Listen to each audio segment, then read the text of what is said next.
Depuis quelques années, le monde semble entrer dans une zone d'instabilité géopolitique sans précédent. En Ukraine, une guerre qui dure, qui s'enlise et redessine les frontières de l'Europe. Au Moyen-Orient, entre Israël et ses voisins, des conflits qui s'enflamment. En Iran, les tensions politiques se ravivent et les rapports de force avec les États-Unis reviennent régulièrement au premier plan de l'actualité. En Asie, la mer de Chine et la Corée du Nord ravivent les inquiétudes. Et en Afrique, du Soudan au Sahel, les conflits se multiplient, provoquant des crises humanitaires majeures. Sur toute la planète, les cartes géopolitiques changent. Les nations se méfient, les peuples s'inquiètent. Les médias parlent d'escalade possible, de lignes rouges, de points de rupture.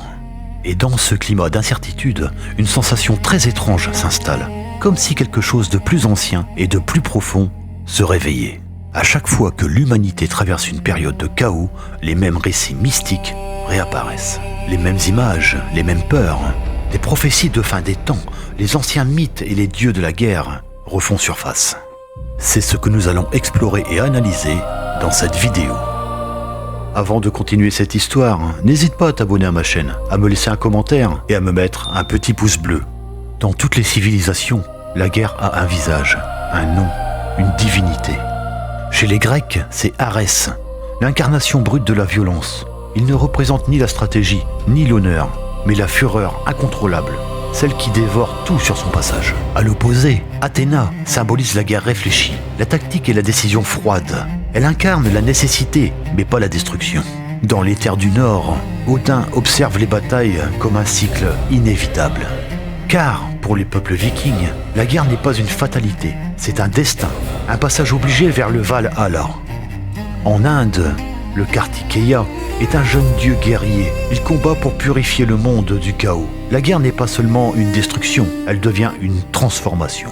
Et, en Égypte, Sekhmet, la lionne de feu, qui déchaîne la colère divine, une force si puissante que même les dieux craignaient de la voir s'éveiller. Ces figures ne sont pas de simples personnages du passé, elles sont les symboles des forces qui nous traversent encore aujourd'hui. La peur, la rage, la stratégie et la survie.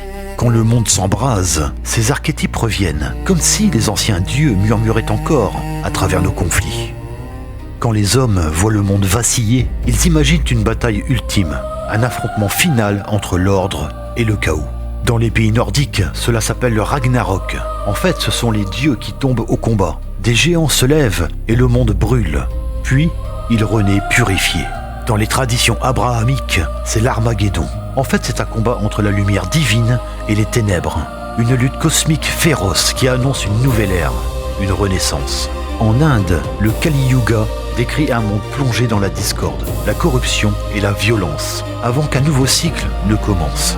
Chez les Aztèques, chaque monde finit par un cataclysme, le feu, l'eau et les tremblements de terre. Pour eux, la destruction n'est jamais une fin, mais un recommencement. Ces récits ne sont pas que des prophéties, ce sont également des métaphores. Ils expriment la peur de perdre un monde et l'espoir d'en voir naître un nouveau. À travers le monde, la vision de la fin des temps se ressemble étrangement. Les cavaliers de l'Apocalypse, porteurs de guerre, de famine et de mort. Les flammes du Ragnarok qui consument les 9 royaumes. Les dragons célestes chinois, annonciateurs de changements d'air. Les batailles du Mahabharata, où des dieux et des héros s'affrontent dans un chaos cosmique. Les mondes aztèques, détruits par le feu ou engloutis par les eaux. Toutes ces visions racontent la même chose. Un monde qui bascule, des civilisations qui s'effondrent, et d'autres qui se préparent à émerger. Et aujourd'hui, alors que les tensions montent, que les frontières tremblent et que les peuples ont peur, ces récits prennent tout leur sens. Non pas pour prédire l'avenir, mais pour nous rappeler que l'histoire n'est qu'un éternel recommencement.